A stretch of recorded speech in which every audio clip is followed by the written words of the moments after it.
I was there when needed someone. Bismillahirrahmanirrahim. Assalamualaikum warahmatullahi wabarakatuh. Perkenalkan, nama saya Fathia Nurrahmah, NIM 2119236. Di sini saya akan membahas tentang macam-macam sunnah Nabi SAW. Al-Quran Hadis kelas 10 semester 2. Nah, sebelum masuk ke dalam macam-macam sunnah Nabi, di sini saya akan membahas tentang definisi sunnah tersendiri. Sunnah adalah, secara etimologi, adalah perbuatan yang semula belum pernah dilakukan, kemudian diikuti oleh orang lain. Nah, perbuatan ini bisa baik perbuatan baik maupun perbuatan yang tercela. Ada definisi lain bahwa sunnah adalah segala sesuatu yang bersumber dari Rasulullah SAW, baik perkataan, perbuatan, maupun ketetapan. Nah, saya ulangi sekali lagi, bahwa sunnah adalah perbuatan yang semula belum pernah dilakukan, kemudian diikuti oleh orang lain, baik perbuatan baik maupun perbuatan tercela. Sunnah ini ada 4 macam. Yang pertama, sunnah qauliyah, ada sunnah fi'liyah, lalu yang ketiga ada sunnah takririyah, dan yang keempat ada sunnah hamimiyah. Nah, macam-macam sunnah ini memiliki definisi yang berbeda-beda.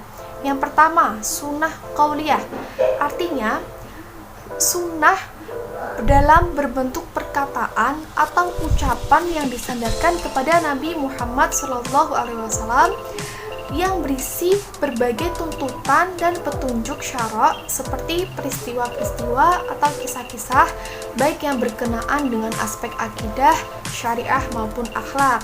Nah, dengan kata lain bahwa sunnah qauliyah ini adalah sunnah Nabi yang hanya berupa ucapannya saja, baik dalam bentuk pernyataan, anjuran, perintah, cegahan, maupun larangan. Nah, yang dimaksud dengan pernyataan Nabi ini, maksudnya sabda Nabi SAW,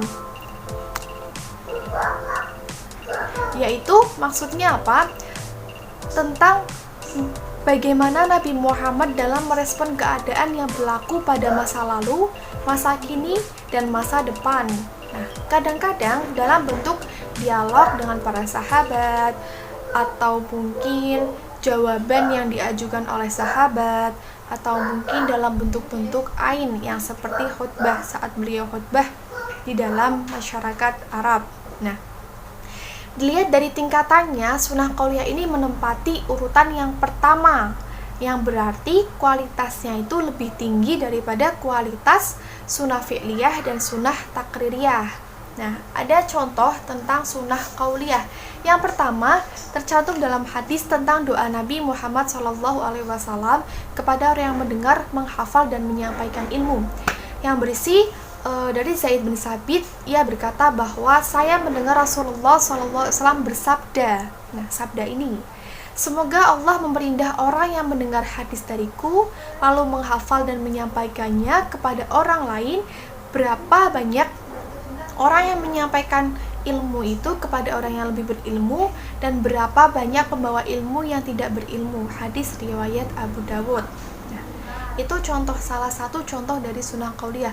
Lalu yang kedua adalah hadis tentang belajar dan mengajarkan Al-Quran, yang berisi dari Utsman radhiyallahu anhu dari Nabi Muhammad SAW.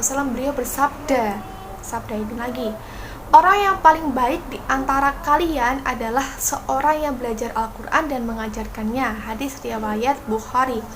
Beliau bersabda bahwa orang yang belajar Quran dan yang mengajarkannya adalah orang yang paling baik, seperti itu. Jangan hanya belajar Al-Quran saja tanpa mengajarkannya, tapi harus keduanya, belajar dan mengajarkan, seperti itu. Lalu yang ketiga, hadis tentang persatuan orang-orang beriman, yang berisi dari Abu Musa. Dia berkata, Rasulullah SAW bersabda, sabda ini lagi, orang mukmin yang satu dengan mukmin yang lainnya bagaikan satu bangunan, satu dengan yang lainnya saling mengokohkan. Hadis riwayat Al-Bukhari dan Muslim. Maksudnya apa? Kita sebagai muslim harus saling tolong membantu, saling tolong membantu dan tolong menolong. Mengapa demikian? Kita harus menciptakan ukhuwah basyariah kita harus menciptakan ukhuwah watoniyah kita, sehingga kita bisa mencapai dalam ukhuwah islamiyah kita sebagai muslim dalam mengokohkan umat muslim di dunia ini, seperti itu. Selanjutnya, lanjut yang sunnah yang kedua, yaitu sunnah fi'liyah. Memiliki definisi bahwa segala perbuatan yang disandarkan Nabi Muhammad SAW. Nah, tapi kualitas sunnah fi'liyah ini menduduki tingkat yang kedua setelah tadi sunnah qauliyah. Nah, sunnah fi'liyah ini juga dapat dimaknakan bahwa sunnah Nabi yang berupa perbuatan Nabi yang diberitakan oleh para sahabat mengenai soal-soal ibadah dan lainnya, seperti melaksanakan manasik haji, zakat, dan seterusnya. Nah, untuk mengetahui hadis yang termasuk kategori ini, biasanya itu di depan awalan hadis itu ada kata kana atau yakunu atau ro'aitu ro'aina. Nah, contohnya ada contoh hadis tentang tata cara sholat di atas kendaraan, yang isinya An Jabir bin Abdullah qala kana Rasulullah sallallahu alaihi wasallam, dan seterusnya. Saya baca artinya saja. Dari Jabir bin Abdullah berkata bahwa Rasulullah sallallahu alaihi wasallam itu sholat di atas tunggangannya, sholat di atas kendaraannya. Nah, menghadap kemana arah tunggangannya itu menghadap. Lalu jika beliau hendak melakukan sholat yang fardu, maka beliau turun lalu sholat menghadap ke kiblat. Hadis riwayat Bukhari dan Muslim. Sudah dijelaskan, sudah ada tadi qala kana Rasulullah sallallahu alaihi wasallam. Lalu yang kedua adalah hadis tentang tata cara sholat. Di sini juga dituliskan wasallu kama ro'aitumuni usolli. Di situ ada kata ro'aitu yang artinya sholatlah kalian seperti kalian disuruh melihat perbuatan yang dilakukan para sahabat tentang sholat. Beliau mencontohkan perbuatan beliau kepada para sahabat dengan beliau menyuruh para sahabat untuk melihat apa yang dilakukan Rasulullah. Lalu yang ketiga, hadis tentang tata cara manasik haji. Berisi tentang ambillah manasik, tata cara melaksanakan haji kamu dariku. Hadis riwayat Muslim. Artinya sama juga dengan yang pertama. Para sahabat disuruh untuk melihat manasik haji Rasulullah Shallallahu Alaihi Wasallam. Selanjutnya di sini ada sunnah takririyah, yang mana sunnah takririyah ini adalah sunnah yang berupa ketetapan Nabi Muhammad Shallallahu Alaihi Wasallam terhadap apa yang datang atau dilakukan para sahabatnya, terhadap apa yang datang atau dilakukan oleh para sahabatnya. Itu bisa ditulis bawah ya. Dengan kata lain, bahwa sunnah takririyah ini yaitu sunnah Nabi yang berupa penetapan Nabi terhadap perbuatan para sahabat yang diketahui Nabi. Tapi Nabi Muhammad tidak menegurnya atau melarangnya, bahkan Nabi Muhammad cenderung mendiamkannya. Nah, bisa dipahami sampai sini? Nah, beliau membiarkan atau mendiamkan suatu perbuatan yang dilakukan para sahabatnya tanpa memberikan penegasan apakah beliau membenarkan atau menyalahkan. Contohnya dalam hadis tentang daging dzab atau sejenis biawak ya teman-teman ya. Nah, pada suatu hari Nabi Muhammad SAW itu disuguhi makanan. Nah, di antaranya suguhan itu ada daging dzab atau daging biawak. Nah, beliau tidak memakannya sehingga sahabat Khalid bin Walid bertanya, apakah daging itu haram ya Rasulullah? Lalu Rasulullah menjawab, tidak, akan tetapi daging itu tidak terdapat di negeri kaumku. Karena itu aku tidak memakannya. Khalid berkata kembali, lalu aku pun menarik dan memakannya, sementara Rasulullah melihat ke arahku. Hadis muttafaqun alaih. Artinya Rasulullah membiarkan sahabatnya itu makan daging biawak tersebut. Seperti itu. Lalu selanjutnya ada tentang hadis tentang tayamum. Dari hadis ini berisi tentang dari Abu Sa'id Al-Khudri radhiyallahu anhu, ia berkata, pernah ada dua orang bepergian dalam sebuah perjalanan jauh dan waktu sholat telah tiba, sedang mereka tidak membawa air. Lalu mereka berdua bertayamum dengan debu yang bersih dan melakukan sholat. Kemudian keduanya mendapati air dan waktu sholat itu masih ada. Nah, dia sudah berhenti. Nah, di tempat itu sudah ada air dan waktu sholatnya itu masih ada. Nah, lalu salah seorang dari keduanya mengulangi sholatnya dengan air wudhu dan satunya lagi tidak mengulangi.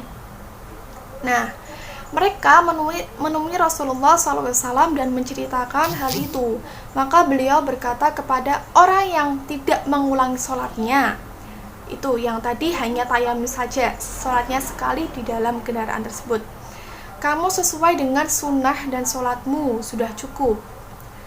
Saya ulangi sekali lagi, kamu sesuai dengan sunnah dan sholatmu sudah cukup. Dan beliau juga berkata kepada orang yang berwudu dan mengulangi sholat yang tadi, yang kedua, orang yang kedua, bagimu pahala 2 kali. Hadis riwayat At-Tirmidzi. Artinya apa? Tayamum dibolehkan oleh Nabi Muhammad. Nah, jika sudah ada air, beliau tidak melaksanakan sholat lagi, itu tidak apa-apa. Tapi jika dia melaksanakan sholat lagi, jika waktu masih ada, itu dia mendapatkan 2 pahala, seperti itu. Selanjutnya ada sunnah hamimiyah. Nah, sunnah hamimiyah ini adalah suatu yang dikehendaki Nabi Muhammad SAW, tetapi belum dikerjakan. Artinya apa? Sunnah yang belum dikerjakan pada masa Nabi. Nah, sebagian ulama hadis ada yang menambahkan perincian sunnah tersebut dengan sunnah hamimiyah, karena dalam diri Nabi terdapat sifat-sifat atau keadaan-keadaan atau ahwal serta himmah atau hasrat untuk melakukan sesuatu. Dalam riwayat disebutkan bahwa beberapa sifat yang dimiliki beliau, seperti bahwa Nabi Muhammad SAW selalu bermuka cerah, berperangai halus dan lembut, tidak suka mencela. Nah, juga mengenai sifat jasmaniyah beliau yang dilukiskan oleh para sahabat Anas radhiyallahu anhu sebagai berikut. An Rabi'ah bin Abdurrahman qala sami'tu Anas bin Malik, dan seterusnya. Saya bacakan artinya saja. Dari Rabi'ah bin Abdurrahman berkata, aku mendengar Anas bin Malik radhiyallahu anhu sedang menceritakan sifat-sifat Nabi. Katanya, beliau adalah seorang laki-laki dari suatu kaum yang tidak tinggi dan juga tidak pendek, teman-teman. Kulitnya terang, tidak terlalu putih dan tidak terlalu kecoklatan. Rambutnya beliau tidak terlalu keriting dan tidak terlalu lurus. Hadis riwayat Bukhari. Nah, ini juga termasuk dalam hal silsilah dan nama-nama serta tahun kelahiran beliau. Adapun himmah atau hasrat beliau, misalnya ketika beliau hendak menjalankan puasa pada tanggal 9 Asyura, sebagaimana diriwayatkan oleh Ibnu Abbas radhiyallahu anhu, yang berisi bahwa saya mendengar Abdullah bin Abbas radhiyallahu anhu berkata saat Rasulullah SAW berpuasa pada hari Asyura dan juga memerintahkan para sahabatnya untuk berpuasa. Para sahabat berkata, wahai Rasulullah, itu adalah hari yang sangat diagungkan oleh kaum Yahudi dan Nasrani. Maka Rasulullah bersabda, pada tahun depan insya Allah kita akan berpuasa pada hari ke-9 Muharram. Tahun depan itu pun tak kunjung tiba hingga Rasulullah SAW itu wafat. Seperti itu. Disimpulkan bahwa hadis tadi bahwa Rasulullah itu sudah membuat ketetapan bahwa tanggal 9 Muharram itu berpuasa. 9 Muharram berpuasa untuk tahun depan. Tetapi sebelum datang tahun depan 9 Muharram itu Nabi Muhammad sudah wafat, seperti itu. Lalu menurut Imam Syafi'i dan rekan-rekannya, hal ini termasuk sunnah hamimiyah. Sementara menurut Syaukani tidak demikian, karena ham ini hanya kehendak hati yang tidak termasuk perintah syariat untuk dilakukan atau ditinggalkan. Nah, dari sifat-sifat ini, keadaan-keadaan ini, serta himmah ini, yang paling bisa dijadikan sandaran hukum sebagai sunnah adalah ham. Tadi hamimiyah tadi, sehingga kemudian sebagian ulama fikih mengambilnya menjadi sunnah hamimiyah, seperti itu. Kesimpulannya bahwa sunnah hamimiyah ini adalah suatu hasrat atau keinginan Nabi Shallallahu Alaihi Wasallam yang belum terlaksana karena telah wafat sebelum dilaksanakannya. Seperti itu, teman-teman, gampangnya. Kita review kembali ya. Sunnah qauliyah. Arti apa? Sunnah qauliyah itu perkataan atau ucapan yang disandarkan kepada Nabi Muhammad Shallallahu Alaihi Wasallam. Lalu yang kedua, sunnah fi'liyah. Sunnah fi'liyah adalah segala perbuatan yang disandarkan kepada Nabi Muhammad SAW. Lalu selanjutnya ada sunnah takririyah yang ketiga. Nah, sunnah takririyah ini adalah berupa ketetapan Nabi Muhammad SAW terhadap apa yang datang atau yang dilakukan para sahabatnya. Nah, yang ketiga sunnah mimiyah tadi, suatu hasrat atau keinginan Nabi yang belum dilaksanakan karena telah wafat sebelum dilaksanakannya. Nah, mungkin cukup sekian apa materi yang saya sampaikan pada kali ini. Semoga bisa bermanfaat bagi kita dan semuanya. Kami atau saya mohon maaf apabila dalam menyampaikan materi kurang berkenan di hati kalian. Semoga materi ini bisa bermanfaat bagi seluruh yang melihat video ini dan bisa bermanfaat bagi pelajar mahasiswa lainnya. Akhirul kalam, terima kasih. Allahumma fi ila faqakum wa bitariq. Wassalamualaikum warahmatullahi wabarakatuh.